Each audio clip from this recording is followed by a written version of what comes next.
Hey there, my name's LancelotDev92, and I'm going to show you the fastest way to gear up as a solo player in one of the Dark and Darker demos. I did a lot of practice doing various different methods, including just regular runs, PvPing, and then doing some of the bosses. One of the fastest bosses that I was ever able to defeat was the Cave Troll. It took a little over a minute to defeat him, and my gear was pretty minimal. I had one item, as you can see here on screen. It's featured over there. It's going to be the Rondel Dagger, 27 damage. Other than that, pretty mid stat. Nothing really matters to help me with the kill at all. It has one strength. We take some bandages and some health potions because we do plan on successfully defeating the boss this run. And you want to have a way to heal up, right? If you take some damage in there, you want to be able to get your safe extracts in. First off, you want to do a bunch of runs just to get your pathing right, so you can get to the boss as fast as possible. Just take off all your clothes and armor, put your weapon away, and run to the boss room as fast as you can. We'll show you on the minimap where the boss is, and I'll show you the path that I use for where I spawn here. But there's a lot of different places you can possibly spawn and several different routes you can take that are roughly the same speed of getting there. You want to get there without getting hit, because even as a rogue, if you have no armor on, one of the hits you can survive a single hit from, but only if you're absolutely full HP, you survive with a slither of health. Starting, you're going to be using your basic Rondel that I think hits for 13 or 14 damage a hit. So this run is about twice the speed of what the normal runs are, because I'm hitting basically twice as hard. A lot of the damage will still come from the poison damage, which you get whether or not you have good gear or not.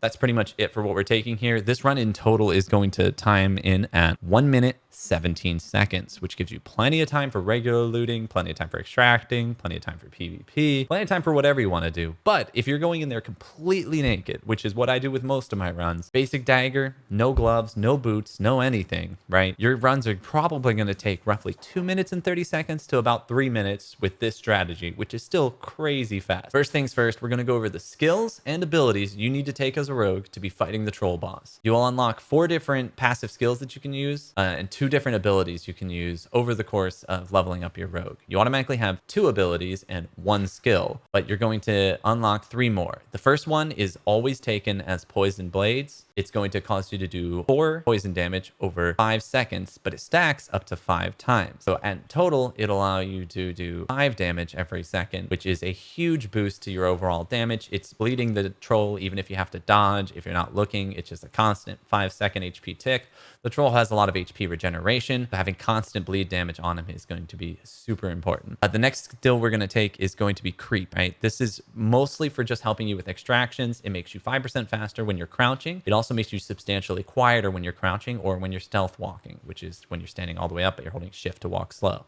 This helps you all the time with both locating other people, because you won't be hearing your own noises, and then also makes other people struggle to locate you. Very easy perk to use. You'll passively use it all the time, but it helps you a lot with your extractions.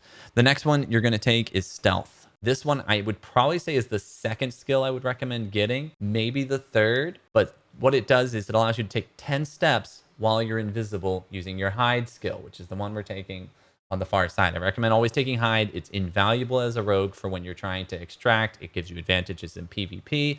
It gives you advantages in PvE. It allows you to lose all aggro from any monsters that are trying to attack you. The monsters will not run away unless they start attacking someone else. So you can't aggro while there's like 3 monsters standing right against you. But if you've gone 10, 12 feet away so that they wouldn't be aggroed normally, but they're still chasing you, you can go stealth. They'll drop the aggro. You can take 10 steps further away and you'll be out of their aggro range, and you've lost all aggro on various monsters. Very, very helpful to give you a moment to breathe. Also, you can drop the aggro and drop it onto other people, right? Which is super helpful both in the boss fight if someone else is in there, or when just random PvE encounters are happening, someone trying to third party you. The final one we're going to take is Lockpick Expert. This one could be the second, maybe the third one that you're going to want to take.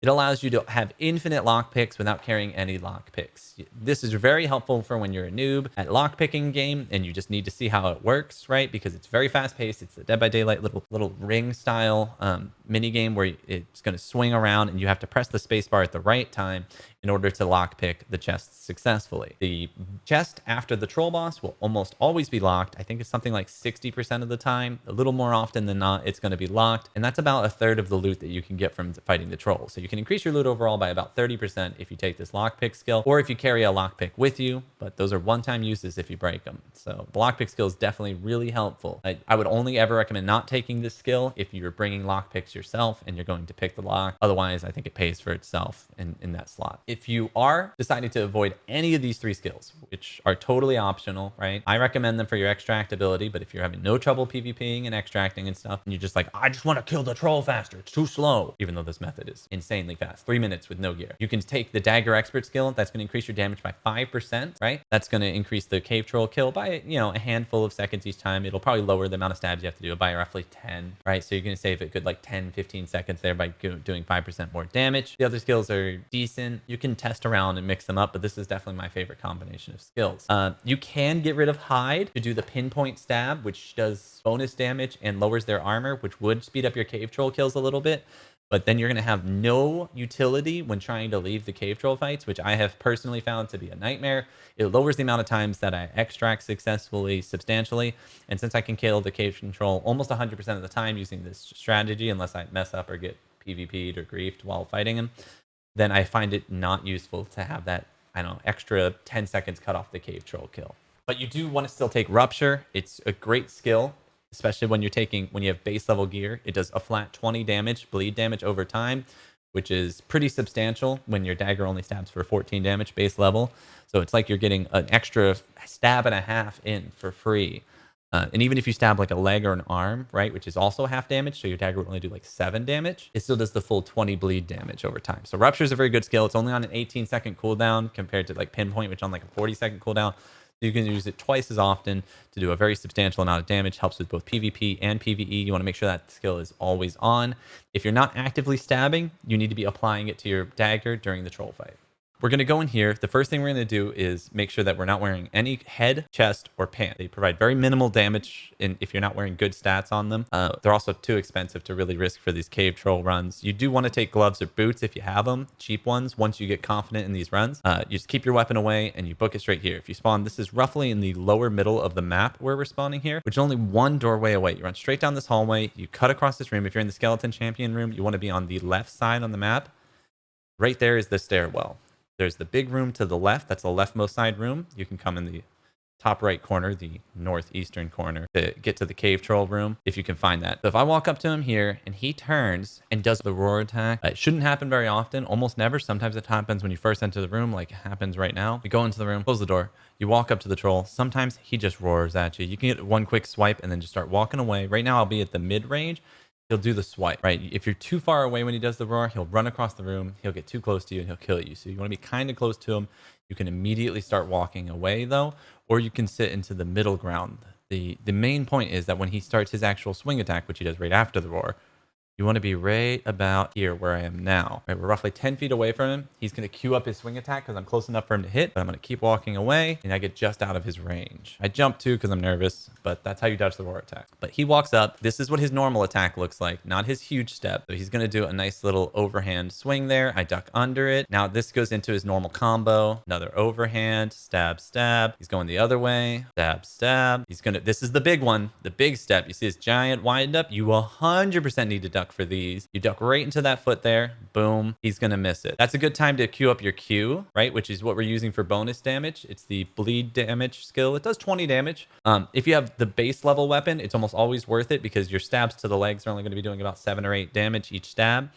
With my weapon, my stabs to the legs are doing about 15 damage, which almost doubles. So it's not really worth it to queue up the Q while I could be stabbing. But times when I'm not stabbing, like staring at the ground, or when you're running away from the overhead smash, you always want to try and queue up your Q for the extra bonus damage when you get in there and stab again. We're not taking any bonus damage on our E. We're taking the utility of the invisibility skill. He's getting back into his normal swing here. Normal overhand. I duck under it. Normal backhand. Duck under it. Ideally, you can get 2 stabs at a time here, right? 2 stabs, duck, 2 stabs. You want to get as many stabs as you can. Sometimes you can get the lower torso stabs. When you go for those, depending on his positioning, that's when you can get hit in the head because you're looking too high up. That's why I duck every time to make sure that I'm not looking too high. Here's the overhead. So that one, you can see his hands come together there, right? We'll go back a little bit to make sure we see that very clearly and pause it. At the first sign of that, you need to be moving away. If you stay too far away though, he's going to charge you, which is going to be annoying to dodge. All right, here comes the last overhead, right? And here, there it is, the backhand. Now watch, the hands come together here. Boom, hands are coming together. The one hand's going to come right up to you. The other hand's coming towards you. He's clapping, and he's clapping because he needs to give you a round of applause because you need to run away, right? So you're going to turn, stop Stop whatever you're doing. Just walk straight away. You don't have to put away your dagger. As soon as this hammer's hitting the ground, you need to be walking back. Because if you walk straight back, he's going to go into his normal combo. You can get back to stabs. If you're too far away, he'll either roar or he'll sprint at you. If he does the sprint where he's just sprinting towards you and he's going to try and club you can jump over that attack, right? But I'm not going to let him do any of those because they're also a waste of time. They take a lot more time to dodge. You're getting no damage off during those. You always want to have him in this combo. And if you stay close into his proximity, you'll always get him in this combo where you can get stab, stab, stab, stab. Here comes the big sweep. You have to be looking all the way down at the floor, perfectly at the floor for that one.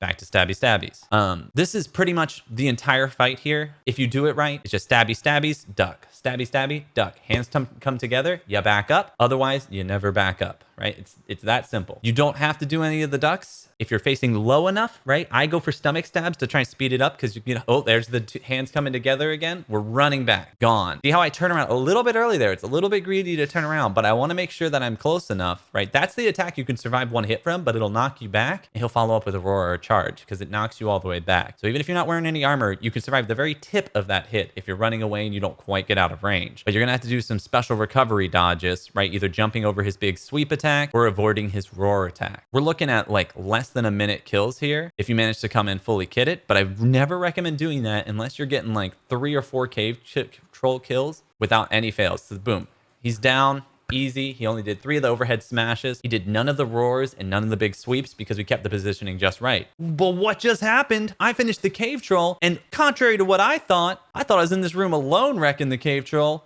Look, boom. Easy cave troll kill. I'm so excited to get my loot here, right? Because this is a fast cave troll kill. I have so much free time here. I'm just looking at him. Wait, what is this out of the corner of my eye? We have a fighter with his sprint ability up just rushing me after I killed the cave troll boss. Can you believe this? Thankfully, I have no gear on. I'm a little faster than him overall. Rogues are pretty quick, so you can usually run away from this, regain your bearings. I'm full HP, right? I stand in the door, then shut the door. Go back in immediately, because I'm decently ready for this fight overall. He didn't look overly geared, pretty noob fighter and stuff like that. He's going to run back and try and steal the loot. He's got potions on him, so he's obviously not coming in full Bob status, but that armor doesn't look like anything particularly special, right? So we go invisible here. This is why we take the creep skill. There's a reason why we take the creep skill, and it's because if they see you go invisible, they're going to think you're standing in the same spot, right? With the creep skill, you can walk 10 steps, make sure you're counting those steps in your head, and then totally surprise them here. Look, he's walking towards that old spot. We're going to start trying to get some stabs here. He gets 1 slash on us. We're getting a bunch of headshots here. I also have my good dagger, so I know we can probably out damage him. He only got 1 swipe on us, which was like in our arm. He's already dead. We got 3 or 4 stabs to the head. All of his HP gone. We drink the health potion to top ourselves off. Now we have the free loot from this guy. And we also, he had, see, basically all starter gear. He had a blue shield, but that's off the troll boss. And then we're going to start looting. He also got that pendant from the troll too. This is the fastest way to get hundreds and hundreds of gold, or get fully purple kit it yourself, or kit your friends and fully kit it. The rogue is the fastest way to do this because the poison damage is giving you so much damage per second. You're getting 5 damage per every second, right? Because it's stacked every time you stab him. You can always come in here and you always grab the loot off the sides. You get a little bit extra gold. Sometimes you can get greens and blues for the silver. This chest is why we take the pick lock skill. About half the time it's going to be locked, and you, even if you're bad at the pick lock, if you have the pick lock skill, you just practice it. So then we're just going to go ahead and hunt for the extract here, and that's basically your entire cave run. Thank you so much for watching the video. If you want more content like this, feel free to like and subscribe. Ask any questions down below. Keep in mind, this is subject to change at any time. This is an early playtest video from the February launch of the demo of Dark and Darker. This may still be relevant information all the way going up to launch, but it just depends on what they update. I'll make sure I post updated videos every time they change, and we'll be playing every one of the play tests as soon as they come out, and then keeping you guys posted with the most relevant information. Check out my live streams in the description below, and make sure you comment any questions you have. Thank you very much for watching, and enjoy the pictures of some of the loot I got from roughly 3 cave troll runs. Just a couple extracts, and you can get fully geared and make tons and tons of gold. Thinking of me, how come you're not?